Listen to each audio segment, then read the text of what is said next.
Hello, Bismillahirrahmanirrahim. Welcome to lecture 4. In this lecture, we will talk about direct and indirect narrations and we will cover important rules of direct and indirect speech relevant for the English language section of various exams. इस lecture में हम direct और indirect narrations की बात करेंगे, वो उन सारे रूल्स की बात करेंगे जिसके थ्रू हम एक डायरेक्ट सेंटेंस को इनडायरेक्ट में कन्वर्ट कर सकते हैं। तो पहले ये जानिए कि डायरेक्ट स्पीच क्या है और इनडायरेक्ट स्पीच क्या है। तो डायरेक्ट स्पीच है reporting the message of the speaker in exact words as spoken by him. और इनडायरेक्ट स्पीच क्या है? Reporting the message of the speaker in your own words. इसका मतलब क्या है? हम जब किसी की बातों को कोड करते हैं या नरेट करते हैं तो हम वो दो तरीकों से कर सकते हैं। एक तो हम या तो उस शख्स के एग्जैक्ट अल्फाज को कोड कर देते हैं, उनको नरेट कर देते हैं, तो वो डायरेक्ट स्पीच बन जाता है। या हम अपने अल्फाज का इस्तेमाल करते हैं उसकी बातों को कोड करते हैं, तो वो इनडायरेक्ट स्पीच बन जाता है। डायरेक्ट स्पीच में हम कोटेशन मार्क्स यूज कर देते हैं। ये जो मार्क्स है ये कोटेशन मार्क्स है। तो इसका मतलब है कि इसके अंदर जो अल्फाज है वो उस शख्स के अपने मुंह से कहे हुए अल्फाज है, हमारे अपने तौर से हमारे नहीं है। For example, Maya said she I am busy now. Maya is a person जो कहता है कि मैं बिजी हूँ। I am busy now is exactly her words जो उसने कहे हुए हैं। अब मैं इसको इनडायरेक्ट में चेंज कर देता हूँ, तो मैं कोटेशन मार्क्स हटा दूंगा, सही है, और मैं इस तरह लिख दूंगा Maya said that she was busy then. अब जो ये सेंटेंस है ये इनडायरेक्ट स्पीच है। मैंने माया के अल्फाज को, उसकी बातों को अपने वर्ड्स में बयान किया है, तो ये हमारे पास इनडायरेक्ट स्पीच बन गया। अब आते हैं rules for converting direct into indirect speech. वो क्या रूल्स है जिसका इस्तेमाल करते हुए हम एक डायरेक्ट स्पीच को इनडायरेक्ट में कन्वर्ट कर सकते हैं। आपसे टेस्ट में इसी तरह के ही क्वेश्चंस पूछे जाते हैं। ये नहीं पूछे जाते कि डायरेक्ट स्पीच क्या है या इनडायरेक्ट स्पीच क्या है, ये जस्ट आपकी अंडरस्टैंडिंग के लिए मैंने एक्सप्लेन किया है। आपको कहा जाता है, एक सेंटेंस लिखा होता है कि इसका इनडायरेक्ट कौन सा है, ऑप्शंस में इसका इनडायरेक्ट कौन सा है, या इसका इनडायरेक्ट या डायरेक्ट सेंटेंस कौन सा है। तो वो रूल्स क्या है जिसके थ्रू हम उसको फाइंड कर सकते हैं। To change a sentence of direct speech into indirect speech there are various factors that are considered. जब हम एक सेंटेंस को डायरेक्ट से इनडायरेक्ट में चेंज करेंगे तो कुछ चीजें हैं जिसको आपने कंसिडर करना है। First of all, you need to have knowledge and understanding of tenses. सबसे पहला और बुनियादी चीज टेंस है। आपको टेंसेस की नॉलेज होनी चाहिए, तो तभी आप ये काम कर सकते हैं, डायरेक्ट को इनडायरेक्ट में कन्वर्ट कर सकते हैं। तो अगर आपको टेंसेस की पहचान नहीं आते आपको, तो डोंट वरी, लेक्चर 2 देके जो कि टेंसेस के बारे में है, जो कि ऊपर आप लिंक पे क्लिक करके भी देख सकते हैं। तो उससे आपको 30 मिनट्स का लेक्चर है, उससे आपको पूरा का पूरा अंदाजा हो जाएगा कि टेंसेस क्या है। Secondly, you need to have your concept clear on pronoun and verbs. Lecture 1 parts of speech के बारे में, उसमें मैंने डिटेल से प्रोनाउन और वर्ब्स के बारे में बताया हुआ है। तो अगर आपको प्रोनाउन और वर्ब्स की नॉलेज नहीं है तो जाके आप लेक्चर 1 देख लें, ठीक है। तो ये इसकी भी नॉलेज होनी चाहिए आपके पास। You should know modal verbs. Modal verbs भी आपको आने चाहिए। तो ये जो प्रीवियस लेक्चर है, वीडियो है, इसमें मैंने मॉडल वर्ब्स एक्सप्लेन किए। व्हाट इज ऑक्सिलरी वर्ब्स आप इस चैनल में देख भी सकते हैं। तो ना अब आते हैं रिपोर्टिंग और रिपोर्टेड स्पीच पे। तो ये जो डायरेक्ट सेंटेंस है इसमें दो किस्म के स्पीचेस होते हैं। एक को हम रिपोर्टिंग स्पीच कहते हैं और दूसरे को हम रिपोर्टेड स्पीच कहते हैं। मैं आपको एज एन एग्जांपल दिखा देता हूँ। ये इस सेंटेंस पे गौर करें। ये जो पार्ट है ये रिपोर्टिंग पार्ट है और ये जो पार्ट है ये रिपोर्टेड पार्ट है, रिपोर्टेड स्पीच है। तो अब रिपोर्टिंग स्पीच पे आते हैं। This is the first part of the sentence and tells the reader that someone is reporting what someone else said. ये आपको बताता है कि कोई एक चीज रिपोर्ट कर रहा है, नरेट कर रहा है। For example, he said I am not feeling well, ठीक है। तो इसमें ही सेड, ही एक शख्स है जो कि रिपोर्ट कुछ बता रहा है हमें। तो ये ही सेड वाला पार्ट क्या हो गया? रिपोर्टिंग स्पीच हो गया। अब रिपोर्टेड स्पीच का क्या मतलब है? This is the part of the sentence that explains what the original speaker said. वो जो ये जो रिपोर्टेड स्पीच है ये वाला पार्ट, इसमें ये बताया जाता है कि स्पीकर ने अपने अल्फाज में क्या कहा है, ठीक है, उसने क्या इंफॉर्मेशन दी है हमें। तो होप आपको रिपोर्टेड और रिपोर्टिंग स्पीच का पता चल गया होगा। हम इस लेक्चर के आने वाले पार्ट में हम इसका तस्करा करेंगे बार बार, तो आपको अब क्लियर होना चाहिए कि रिपोर्टेड और रिपोर्टिंग स्पीच क्या है। आते हैं रूल नंबर 1 पे कि हम डायरेक्ट को इनडायरेक्ट में कैसे चेंज करेंगे। तो रूल नंबर 1 क्या है? Use that in indirect sentence to replace the quotation. सबसे पहला ये एक डायरेक्ट सेंटेंस है जिसमें कोटेशन मार्क्स है और वो सब कुछ, तो इसको चेंज करने के लिए सबसे पहला हमने कोटेशन मार्क्स हटाने हैं। ये जो मार्क्स आप देख रहे हैं, ठीक है, जो मैंने हाईलाइट किए हैं आपके लिए, तो ये हटाने हैं। जब ये हटाने हैं तो ये हट जाएंगे और इधर इसकी जगह दैट लग जाएंगे, ठीक है। बाकी जो भी जैसे भी लगा है ये वर्ड्स, तो मैं आपको नीचे रूल्स के मुताबिक एक्सप्लेन कर देता हूँ, लेकिन यहाँ पे सिर्फ आप ये सीख ले कि आपने इनडायरेक्ट में ये कोटेशंस हटाने हैं और इसकी जगह दैट लिखना है। तो ये क्या बन जाएगा? ही said that he was not feeling well. तो ये एक इनडायरेक्ट सेंटेंस बन गया, ठीक है। रूल्स, पहला रूल आपने सीख लिया कि क्या करना है, आपने कोटेशन मार्क्स हटाने हैं और उसकी जगह दैट लिखना है। आते हैं रूल नंबर 2 पे। रूल नंबर 2 है चेंज अ प्रोनाउन, ठीक है। तो प्रोनाउन क्या है ये आपने ऑलरेडी आपको पता है, he she it I we you they. Direct sentence में तो प्रोनाउन आएंगे, ठीक है, या नाउन आएगा या प्रोनाउन आएगा। तो प्रोनाउन को हम इनडायरेक्ट में उसी तरह नहीं लिखेंगे। फॉर एग्जाम्पल मैं आपको इधर दिखा देता हूँ। ये जो सेंटेंस है इसमें प्रोनाउन क्या है? आई है। रिपोर्टेड, रिमेंबर रिपोर्टिंग में नहीं, रिपोर्टेड स्पीच में। तो रिपोर्टेड स्पीच में इधर प्रोनाउन किया है, आई है। तो आई को मैंने, अगर आप गौर करें तो इस पैसिव इनडायरेक्ट सेंटेंस में आई है ही नहीं। क्यों नहीं है? ये इस आई को मैंने किसी रूल्स के मुताबिक चेंज किया हुआ है, ठीक है। तो आइए वो रूल्स पढ़ते हैं कि हम रिपोर्टेड स्पीच में जो प्रोनाउन आए उसको कैसे चेंज करेंगे। तो pronoun in direct sentence becomes changed in passive voice. Sorry, passive sentence नहीं है ये, इधर हम लिख देते हैं कि इनडायरेक्ट सेंटेंस। तो डायरेक्ट सेंटेंस में जो प्रोनाउन होता है उसको इनडायरेक्ट सेंटेंस में जब लिखेंगे तो चेंज लिखेंगे, वही प्रोनाउन नहीं लिखेंगे। Pronoun in the reporting speech is changed according to the following formula. नीचे दिए गए इस फार्मूले के मुताबिक हम क्या करेंगे? चेंज करेंगे प्रोनाउंस को। सबसे पहला ये क्या फार्मूला है? SON, सन का वर्ड ऑफ, मैं आपको इधर लिख भी देता हूँ। SON, सन का वर्ड ऑफ याद रखिए, ठीक है। इसके मुताबिक चेंज करेंगे। अब मैं आपको एक्सप्लेन कर देता हूँ। एस का क्या मतलब है? एस का मतलब है सब्जेक्ट, ठीक है। तो इसका क्या और ओ का क्या मतलब है? ऑब्जेक्ट। इन का क्या मतलब है? No change. बस आपको ये आना चाहिए। S mean subject, O mean object, N mean not change. अब ये क्या है? ठीक है। It means that first person pronoun will be changed according to the subject in the sentence. इस पार्ट का क्या मतलब है? इसका कि आपने पहले ये भी आप ये सीख चुके हैं कि फर्स्ट पर्सन प्रोनाउन क्या है, सेकंड पर्सन प्रोनाउन क्या है, थर्ड पर्सन प्रोनाउन क्या है। तो फर्स्ट पर्सन प्रोनाउन को जब रिपोर्टिंग स्पीच में फर्स्ट पर्सन प्रोनाउन आए तो उसको हम सब्जेक्ट के मुताबिक चेंज करेंगे, ठीक है। एक बार फिर सुन ले, जब रिपोर्टेड स्पीच में फर्स्ट पर्सन प्रोनाउन आए तो उसको हम सब्जेक्ट के मुताबिक चेंज कर देते हैं। आई इस सेंटेंस में इसको एक्सप्लेन कर देते हैं, ठीक है। He said I am not feeling well. I जो है ना, आई ये फर्स्ट पर्सन प्रोनाउन है, ठीक है। आप अगर आपने प्रोनाउन नहीं सीखे हैं तो पार्ट्स ऑफ स्पीच का लेक्चर 1 देख ले। तो आई फर्स्ट पर्सन प्रोनाउन है। फर्स्ट पर्सन प्रोनाउन को हमने इधर सीख लिया कि हम सब्जेक्ट के मुताबिक चेंज करेंगे। तो इस सेंटेंस में सब्जेक्ट क्या है? ही सब्जेक्ट है ना, सेंटेंस शुरू इससे हुआ है, ये प्रोनाउन है। तो आई को हम इस ही के मुताबिक चेंज करेंगे। तो मैंने इससे क्या बनाया है?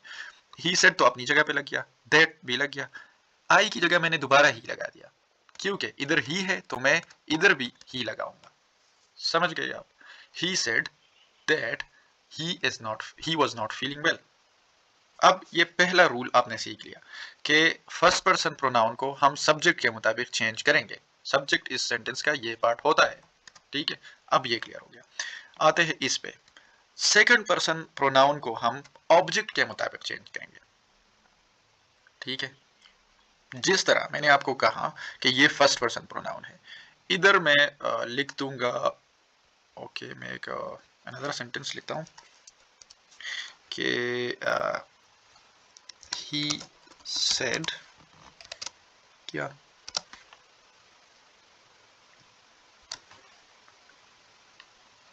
you are not feeling well. Okay,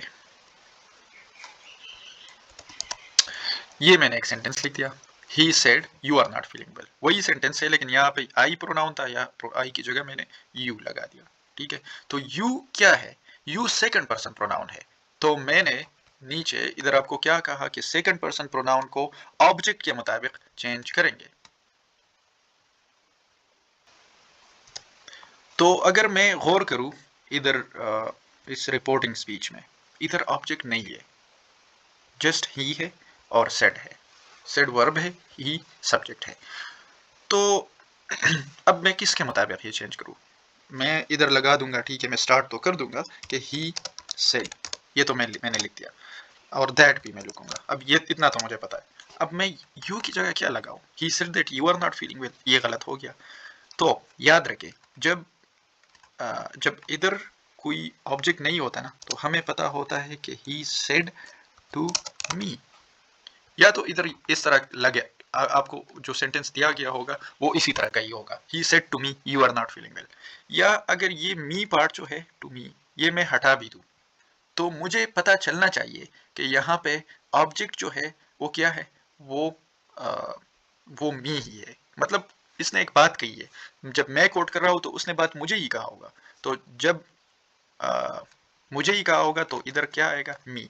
तो अगर ये लगा हो या नहीं लगा हो तो मुझे पता चलना चाहिए कि इधर क्या है, ही सेड टू मी। अब मैं ये हटा देता हूँ, ठीक है, he said you are not feeling well, मैं इधर क्या लगाऊंगा, यू को मैं ऑब्जेक्ट के मुताबिक चेंज करूंगा। तो ऑब्जेक्ट इधर लगा तो नहीं है, लेकिन मुझे ऑलरेडी पता है कि ये क्या है, इधर ऑब्जेक्ट टू मी ऑब्जेक्ट है, तो मी को जब मैं इधर लाऊंगा तो ये आई बनेगा, क्योंकि सब्जेक्ट की जगह पे मी नहीं रख सकता, तो ये सब्जेक्टिव प्लेस है। तो ही सेड दैट आई वो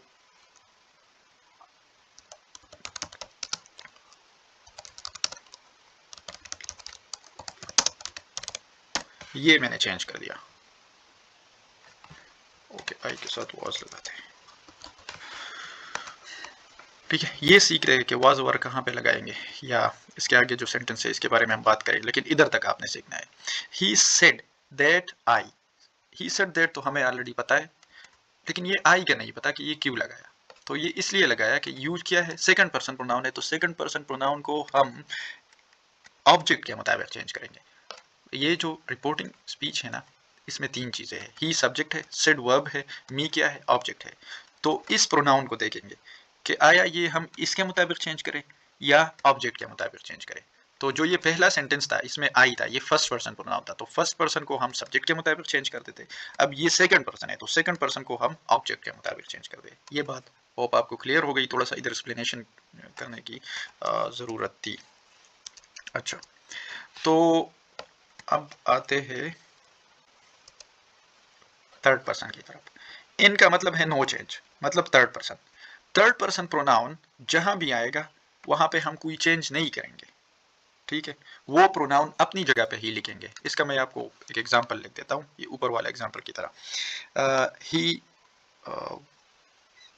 said inverted commas, he said he is not feeling well, ठीक है, ये एक सेंटेंस है, he said that he is not feeling well। इसका पैसिव फॉर्म बनाना है मैंने, तो इतना तो मुझे पता है कि he said मैं अपनी जगह लिख दूंगा, ठीक है, और जब कामाज हटाऊंगा तो that लिखूंगा कामाज की जगह। अब मसला ये है कि ही की जगह मैं क्या लगाऊं, ठीक है। जिस तरह हमने ऊपर बता दिया कि फर्स्ट पर्सन को हम सब्जेक्ट के मुताबिक लिखेंगे, सेकंड पर्सन को ऑब्जेक्ट के मुताबिक, थर्ड पर्सन को चेंज नहीं करेंगे। तो ही जो है ना, ये थर्ड पर्सन प्रोनाउन है, ठीक है, ही शी इट और सिंगुलर नाउन जो होते ये थर्ड पर्सन है। तो जब थर्ड पर्सन है तो सॉरी सिंगुलर नाउन है, नाउन जितने भी है, तो ही शी इट को हम चेंज नहीं करेंगे। क्यों नहीं करेंगे, क्योंकि इधर फार्मूला से हमें पता है कि थर्ड पर्सन प्रोनाउन को हम चेंज नहीं करेंगे। तो जब चेंज नहीं करेंगे तो अपनी जगह पे लिख देंगे, ही इज वाज बन जाएगा,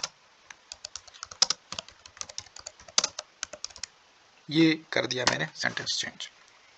तो अब होप आपको पता चल जाएगा कि फर्स्ट पर्सन प्रोनाउन के साथ हम क्या करेंगे, सेकंड पर्सन के साथ क्या करेंगे और थर्ड पर्सन के साथ क्या करेंगे। रिमेंबर, ये चीज़ें हम रिपोर्टेड स्पीच के बारे में कह रहे हैं, ठीक है। रिपोर्टिंग स्पीच में जो भी प्रोनाउन है वो अपनी जगह पे लिखा करें, लेकिन रिपोर्टेड स्पीच में जो प्रोनाउन होता है उसको चेंज करेंगे। आप कैसा चेंज करेंगे, इस फार्मूले के तहत। होप आपको ये समझ आया होगा। अब आते हैं other verbs form also change. बाज कुछ फॉर्म्स है मॉडल वर्ब्स के वो भी चेंज होते हैं। जब विल आएगा एक्टिव डायरेक्ट सेंटेंस में, तो डायरेक्ट को हम इनडायरेक्ट में जब चेंज करेंगे तो विल की जगह हम वुड लगाएंगे, ठीक है। फॉर एग्जांपल इधर मैं लिख दूंगा कि मिसिंग पार्ट जो है ही सेड। अच्छा, he said I will come and see you soon, ठीक है। अब ये एक एक्टिव सेंटेंस है, इसमें इधर क्या आया है, विल आया है। तो विल को हम किस वर्ड के साथ चेंज करेंगे, तो मैं लगाऊंगा he said that he would come tomorrow. That कभी कभार लगाते कभी नहीं लगाते, हम लगाते हैं। He said that he would come and see me tomorrow, ठीक है। वेल को हमने कहा किस तरह चेंज किया, वर्ड में। केन को हम कुड में चेंज करेंगे। ये आप सेंटेंसेस देख सकते हैं, खुद पढ़ ले इस सेंटेंसेस को कि इसमें हमने केन को किस तरह चेंज किया है। मस्ट मस्ट किस वर्ड में चेंज होगा, हेड टू में। शल शुड में चेंज होगा, मे माइट में चेंज होगा। इसके अलावा बाकी जो भी वर्ड्स है वो अपने ओरिजिनल फॉर्म में लिखेंगे। अब आते हैं चेंज ऑफ टेंस पे, conversion of sentences in present tense to indirect speech. Change of tenses तो 12 टेंसेस होते हैं, जिसको हमने प्रीवियस लेक्चर 2 में कवर किया हुआ है। तो अब आते हैं कि प्रेजेंट टेंस को जब हम चेंज करेंगे इनडायरेक्ट स्पीच में, तो हम उसके साथ क्या करेंगे। तो सबसे पहले आता है सिंपल प्रेजेंट टेंस, ठीक है। तो वो कहाँ किस तरह चेंज होगा, simple present tense changes to simple past, ठीक है। रिपोर्टेड स्पीच में, ये जो कॉमर्स के अंदर जो रिपोर्टेड स्पीच है, इसमें अगर टेंस सिंपल प्रेजेंट होगा, प्रेजेंट इंडेफिनिट टेंस होगा, तो हम उसको सिंपल पास्ट में चेंज करते हैं। ये बात से हो गई। ये एक सेंटेंस है, she said I am unwell. अब मैं इसको चेंज कर देता हूँ। शी सेड तो मैंने अपनी जगह लगाया, इन्वर्टेड कॉमर्स को हटाया तो दैट तो लगाऊंगा। तो शी सेड दैट, ठीक है। इधर प्रोनाउन क्या आया है, आई आया है। तो आई को हम सब्जेक्ट के मुताबिक चेंज करेंगे। तो जो ये पार्ट ऑफ सेंटेंस है, इसका सब्जेक्ट है शी, तो आई को मैं शी बना दूंगा। तो she said that she was unwell, ठीक है। एम को मैंने वाज बना दिया। एम का सेकंड जो जो पास्ट फॉर्म है ये वाज है। तो जो शी वाज अनवेल नहीं है, ये क्या बन गया, ये सिंपल पास्ट का सेंटेंस बन गया। इधर क्या सेंटेंस था, सिंपल प्रेजेंट का था। तो ये रूल जस्टिफाई हो गया कि सिंपल प्रेजेंट टेंस को हम किसको चेंज करेंगे, किस टेंस को, सिंपल पास्ट में। तो she said that she was unwell. अब प्रेजेंट कंटिन्यूअस टेंस जो दूसरा टेंस है, उसको हम पास्ट कंटिन्यूअस में चेंज करेंगे। बस ये याद रखिए कि alternate, for example simple present है तो सिंपल पास्ट में चेंज करेंगे, प्रेजेंट कंटिन्यूअस है तो पास्ट कंटिन्यूअस में चेंज करेंगे, प्रेजेंट परफेक्ट है तो पास्ट परफेक्ट में चेंज करेंगे। आपने टेंसेस सीख लिए है तो अब आपके साथ काम आसान हो गया है। I am playing the guitar, ये क्या सेंटेंस है, प्रेजेंट कंटिन्यूअस है। क्यों कंटिन्यूअस है, playing I N G form of the verb आया है, एम हेल्पिंग वर्ब आया है, शी एक्सप्लेन्ड। तो शी एक्सप्लेन्ड को पहले ले आते हैं, शी एक्सप्लेन्ड ये अपनी जगह पे लगाते हैं, कॉमर्स की जगह दैट लगाते हैं। और आई चूंकि फर्स्ट पर्सन प्रोनाउन है तो उसको शी बना देंगे। तो शी सेड दैट शी, और एम की जगह वाज लगाए, क्योंकि जब हम पास्ट कंटिन्यूअस में हम वाज या वर लगाते हैं, आपको टेंसेस के मुताबिक ये पता होगा। तो शी के साथ हम वाज लगाते हैं, वर नहीं लगाते। प्लेइंग अपनी जगह पे द गिटार, तो she explained that she was playing the guitar. आपको टेंसेस आते हैं तो ये बहुत आसान है। प्रेजेंट कंटिन्यूअस को सिंपली आप पास्ट कंटिन्यूअस में चेंज करें। थर्ड जो टेंस है, प्रेजेंट परफेक्ट को हम पास्ट परफेक्ट में चेंज करेंगे, ठीक है। प्रेजेंट परफेक्ट में हैव हैज आता है, तो आई के साथ हैव आता है तो हैव लगा हुआ है। तो सेंटेंस क्या है, I have been to booster, she said, she told me, ठीक है। तो ये पार्ट क्या है, ये वो फर्स्ट रिपोर्टिंग पार्ट है और ये रिपोर्टेड पार्ट है, ठीक है। तो क्या करते हैं, रिपोर्टिंग पार्ट को हम अपनी जगह पे लिखते हैं। तो मैंने इनडायरेक्ट में क्या लिखा है, शी टोल्ड मी, और कॉमर्स की जगह दैट लगाते हैं। आई जो चूंकि फर्स्ट पर्सन प्रोनाउन है तो उसको हम सब्जेक्ट के मुताबिक चेंज करेंगे। इधर सब्जेक्ट क्या है, शी है। तो she told me that she had been, चूंकि ऊपर जो ये सेंटेंस है ये हैव बीन है, हैव बीन का मतलब है कि प्रेजेंट परफेक्ट में है, तो उसको हम पास्ट परफेक्ट में चेंज करेंगे। तो मैंने क्या लगाया, हैड बीन लगाया, और बूस्टर अपनी जगह पे। तो ये हो गया आपके पास प्रेजेंट टेंस की को चेंज करने के रूल्स। अब आते हैं पास्ट टेंस को कैसे चेंज करेंगे। तो सबसे पहला सिंपल पास्ट है, तो सिंपल पास्ट को हम पास्ट परफेक्ट पे चेंज करेंगे, ठीक है। सिंपल प्रेजेंट को हमने सिंपल पास्ट पे चेंज किया। अब सिंपल पास्ट जब एक सेंटेंस आए तो उसको पास्ट परफेक्ट में चेंज करेंगे। एग्जाम्पल से आपको समझ आ जाएगा। She said Erwin arrived on Sunday, ये एक डायरेक्ट सेंटेंस है, इसमें second form of the verb लगा है अराइव्ड, तो आपको डायरेक्टली पता चला कि ये सिंपल पास्ट का सेंटेंस है। आई इसको चेंज कर देते हैं। सबसे पहला क्या लगाएंगे, शी सेड, कॉमर्स की जगह दैट लगाते हैं। एरविन, एरविन चूंकि नाउन है तो नाउन को तो चेंज नहीं कर सकते, ठीक है, तो नाउन हम अपनी जगह पे लगाते हैं। सिंगुलर नाउन है, नो चेंज वाला काम है, तो इसको हम अपनी जगह, नो चेंज वाला काम क्यों है, ये नाउन है, इस मतलब तो ही शी एट और नाउन जो होते हैं उसको हम चेंज नहीं कर सकते, तो एरविन अपनी जगह पे। हेड अराइव्ड, हेड अराइव्ड से आपको पता चला कि इसको हमने किस टेंस में चेंज किया, पास्ट परफेक्ट में हमने चेंज किया, और ऑन संडे अपनी जगह पे लगाते हैं। तो ये हो गया सिंपल पास्ट को चेंज करने के रूल्स। अब पास्ट कंटिन्यूअस को किस टेंस में चेंज करेंगे, हम पास्ट परफेक्ट कंटिन्यूअस में चेंज करेंगे, ठीक है। एग्जाम्पल क्या है, ये एक डायरेक्ट सेंटेंस है। We were playing basketball they told me, they told me reporting part है, we were playing basketball reported part है, ठीक है। तो इधर ये इसमें थोड़ा सा हम क्लियरिटी के लिए ये लिख देते हैं कि we were playing basketball since morning. जब टाइम मेंशन हुआ तो तभी ये हमें क्लियर हो जाएगा कि ये past, okay sorry sorry, past continuous tense है ना, तो पास्ट कंटिन्यूअस में I N G form of the verb लगता है, वाज या वर लगता है, ठीक है। तो वर लगा हुआ है, I N G form of the verb है, तो हमें पता चला है कि ये कौन सा टेंस है, पास्ट कंटिन्यूअस टेंस है। हम इसको किस टेंस में चेंज करेंगे, पास्ट परफेक्ट कंटिन्यूअस में। तो आते हैं कि इसको किस तरह चेंज किया है हमने। तो इनडायरेक्ट में क्या, दे टोल्ड मी, ये पार्ट तो अपनी जगह पे लगा देंगे, तो इधर क्या लगा है, दे टोल्ड मी। कामर्स हटाए हैं तो दैट कामर्स की जगह, तो दे टोल्ड मी दैट, ठीक है। अब वी जो है ना, वी ये कौन सा प्रोनाउन है, फर्स्ट पर्सन है, सेकंड पर्सन है और थर्ड पर्सन है। तो ये फर्स्ट पर्सन, आई और वी जो है ये दोनों ऐसे प्रोनाउंस है कि ये फर्स्ट पर्सन है। तो हमने रूल्स में, प्रोनाउन चेंज के रूल्स में कहा था कि फर्स्ट पर्सन को हम सब्जेक्ट के मुताबिक चेंज करते हैं। तो इधर सब्जेक्ट क्या है, दे सब्जेक्ट है, तो दे, वी की जगह हम दे लगाते हैं। तो they told me that they had been playing, जब बीन आया और I N G form of the verb आया तो आपको ये पता होना चाहिए कि ये पास्ट परफेक्ट कंटिन्यूअस है, ठीक है। तो रूल जस्टिफाई हो गया। पास्ट कंटिन्यूअस को हमने चेंज किया किस टेंस में, पास्ट परफेक्ट कंटिन्यूअस में। हम बस बीन लगाएंगे बीच में, तो ये क्या बन जाएगा, ये इनडायरेक्ट सेंटेंस बन जाएगा। अब फ्यूचर टेंस जो है इसका, इसके इस तरह रूल्स नहीं है जिस तरह हमने ये बाकी टेंसेस के बताए। Future changes to present conditional, ठीक है। इसको आप बस इग्नोर ही करें। Future, she said I will be in Scotland tomorrow, ये एक फ्यूचर सेंटेंस है ना, विल बी आया है, तो एक इरादा है, इंटेंट है कि मैं कल जाऊंगा स्कॉटलैंड। तो उसको चेंज करने के लिए शी सेड लगाएंगे, डेट लगाएंगे, ये तो हमें पता है। शी क्यों लगाया हुआ है, क्योंकि आई आया है, तो आई को हम सब्जेक्ट के मुताबिक, सब्जेक्ट शी है तो शी मैंने लगा दिया। She said that she, will की जगह मैं वुड लगाऊंगा, बाकी मैं अपनी जगह, तो she would be in Scotland tomorrow.